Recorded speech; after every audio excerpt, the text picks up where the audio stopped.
The U.S. Air Force. There was a fateful day so many years ago when he met up with another young aviator who grew up halfway around the world.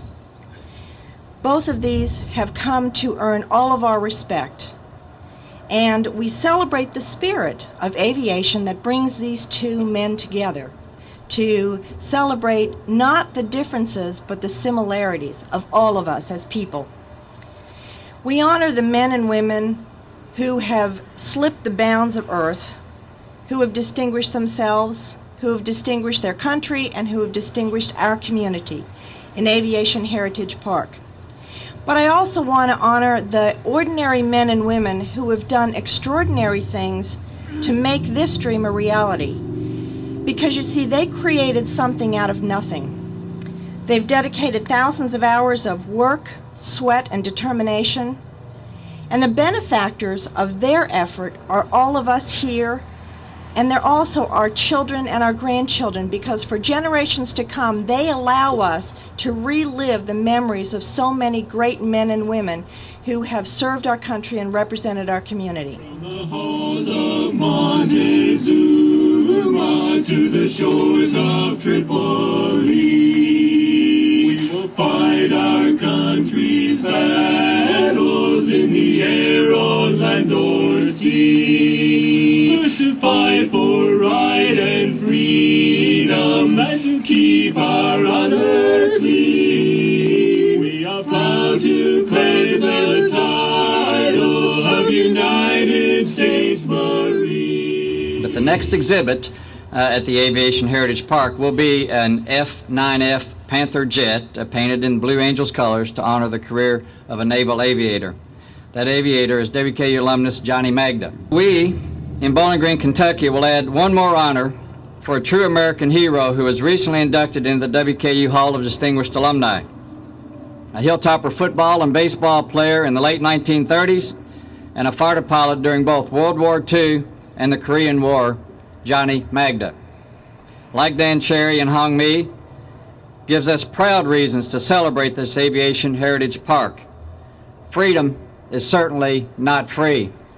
Dan Cherry and Hong Mi served their countries with distinction and can celebrate this moment and this place with each and every one of us. Johnny Magda was not so fortunate, but let me tell you about why a replica of his plane is soon to be placed here. During the Battle of Midway, after a successful mission to attack 3 Japanese aircraft carriers, Magda's plane ran out of fuel over the Pacific Ocean.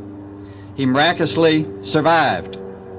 He and another young Navy pilot lashed their rubber boats together and spent 5 days and 4 nights of sun, wind, thirst, hunger, despair there floating in shark-infested waters.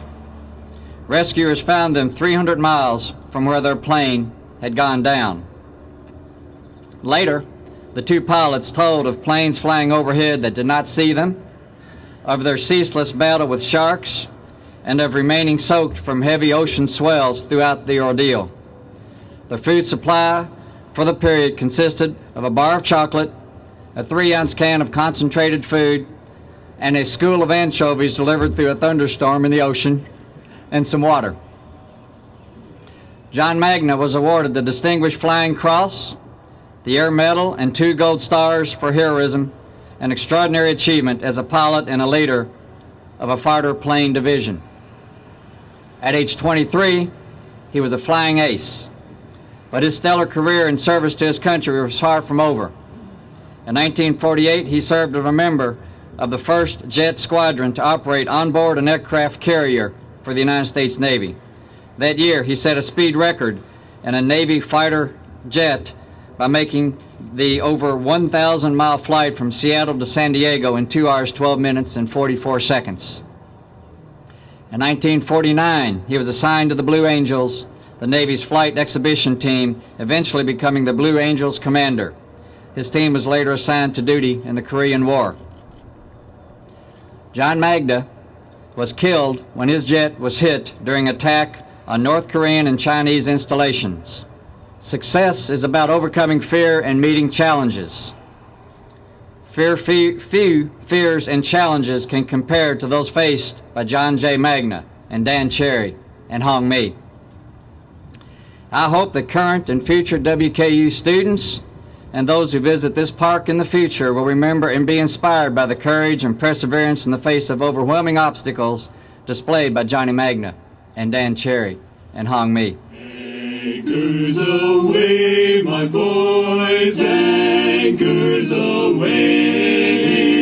Farewell to college joys, we sail at break of day. I want to just tell you how this became part of Basil Griffin Park, a part of the Warren County Park System, just briefly. And I'm going to start by telling you about the first person who is being honored here today, and that's General Cherry. General Cherry moved to Bowling Green. I had no earthly idea who he was. And I found out that his grandfather was Henry Harden Cherry of Western Kentucky University, so he had some roots here. We became friends.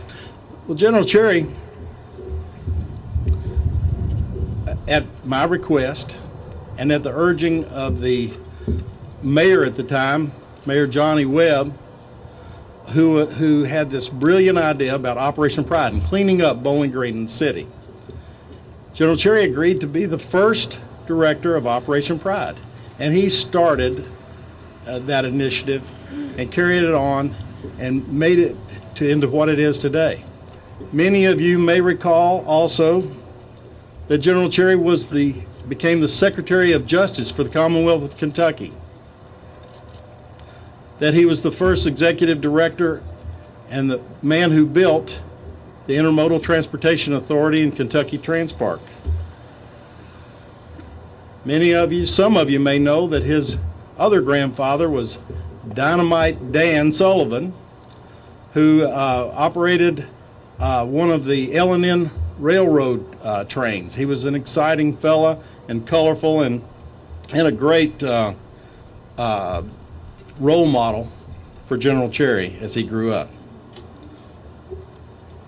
He led an extraordinary life that most people only dream about. He was an important part of this community and remains an important part of this community. He's had a multitude of lives. What many of you probably are just now learning about are his distinguished military career as a fighter pilot, a decorated war veteran, flew 295 combat missions, commander of the United States Air Force Thunderbirds. And the specific thing he is about this particular airplane here today is that on April 16th, 37 years ago today, he shot down a MiG-21. We're always ready for the call. All we place our trust in thee. Through surf and storm and howling gale, high shall our purpose